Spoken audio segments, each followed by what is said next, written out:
program since March of 2011. I was invited to come in and help work with these dogs.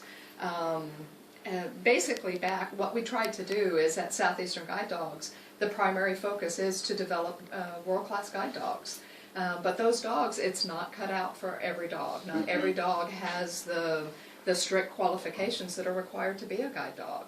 And so those dogs would then be assessed for other career possibilities, you know, as responsible stewards of our most valuable resource, which is our dogs. For those who don't make it as guide dogs, we do want to consider other ways that these dogs can help the community. And one option that became very obvious was helping to develop these dogs further to assist the veterans that are coming back from combat diagnosed with post-traumatic stress.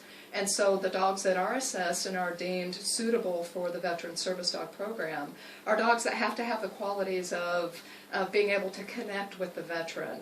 They have to show a level of trainability. And even if they don't meet that strict criteria of guide dog work, they still can learn commands that can help the veteran mitigate their experience of post-traumatic stress. And so that's what we've been doing for the last 2 years. Sure. So the dogs that that enter that program, from what you're saying, are ones that, for one reason or another, weren't quite cut out, or it just wasn't a good fit for them to be guide dogs for vision impaired folks. Correct. Okay. And then now, is there any beyond sort of getting along with that veteran and being sort of responsive? What other sort of criteria are there for those dogs to help with PTSD, for example? Well, they have to be trainable. We do train them specific commands. There are specific commands that we teach these dogs that help define the personal boundary for these veterans. For somebody who's experiencing post-traumatic stress, often people invading their personal space is a big deal. So we teach the dogs a series of commands that help define that personal boundary. One of the commands is block, where the dog will position itself between the veteran and anybody who's coming in front of them. And that veteran can utilize that to create a distance and that safe space around them. Another command that we teach is watch, where the dog will literally go to the veteran's side when commanded and look behind them. Now, these are not guard dogs. They're not going to growl if somebody comes up from behind them, but they'll signal by wagging their tail, doing that little dog shimmy that a friendly dog will do, or perk their ears up. And so the veteran, instead of feeling like they always have to watch their back to see who's coming behind them, they can check out at the grocery store or get an item off of a grocery shelf, have the dog in the watch position, and the dog, when it signals that somebody's coming behind them, they then have options to stay safe. And sometimes those commands are enough to get that individual out in the middle of the day instead of going to a store at 3 in the morning because they feel safer, for example. Right. I mean, we've done a number of shows on various ways that dogs can help with PTSD, and then once actually a show about dogs, military dogs, who actually develop symptoms comparable to PTSD, which is pretty interesting. But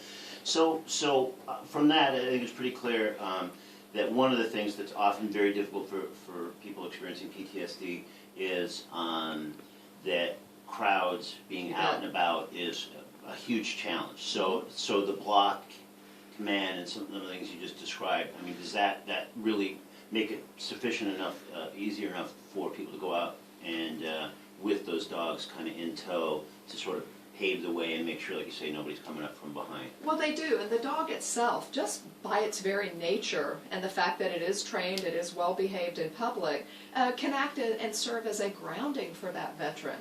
You know, when they have flashbacks, something triggers them, a smell, a sound, a voice, might trigger a flashback to their combat experience. The dog itself can serve as a grounding place. You know, the dog will nudge them. The dog, they can bend down and touch the dog. One command that we do is where they tap their shoulders. They can sit down and tap their shoulders if they feel overwhelmed by a crowd or an experience that they're in, and tell the dog hug.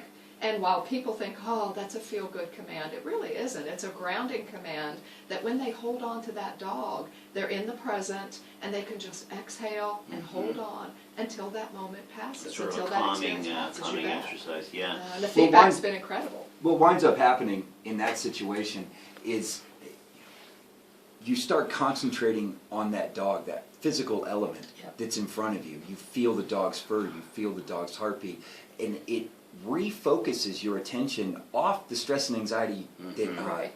a Yeah. person might be experiencing and onto that contact with that animal, which Sure. then allows the stress and anxiety to dissipate. Right. You know, Takes you out of that. I Right. speak Yeah. from personal experience. Yeah. Yeah, and that's enough often to get these individuals out of their apartments, out of their homes, and into the light of day versus going to a store, like I said, at 3 in the morning. Sure. Maybe they're able to reduce the level of medications that they're taking. Mhm. We've had individuals tell us stories about, you know, they never would go out to eat, and one fellow, as soon as he got back from receiving his dog, took his wife out to eat. Hadn't been in a restaurant in 4 years. Oh my goodness. So you can imagine how that affects their family, not Sure. just that individual. Right. It's a big deal. Yeah. It's a big deal. So Judy, for a moment, maybe you could talk about your background. You said that you were sort of invited to come into this program a couple years ago, if I'm not Right. mistaken. So what sort of work were you doing with dogs prior to entering this program? Well, it was with Southeastern Guide Dogs. Okay. Since Figured. 2006, my Yeah. family and I, we have been puppy raisers. We've raised 4 puppies from scratch and helped finish 3 more. And it's always something that I've always been interested in. I've seen the value of dogs in my own life. And so I was invited to come in and help with another trainer get this program off the ground. And became so interested and loved the training that I went and obtained my certification as a professional trainer, specializing in behavior modification, advanced obedience, and just ways that we could work with these dogs that don't make it as guide dogs, but would be incredible veteran service dogs.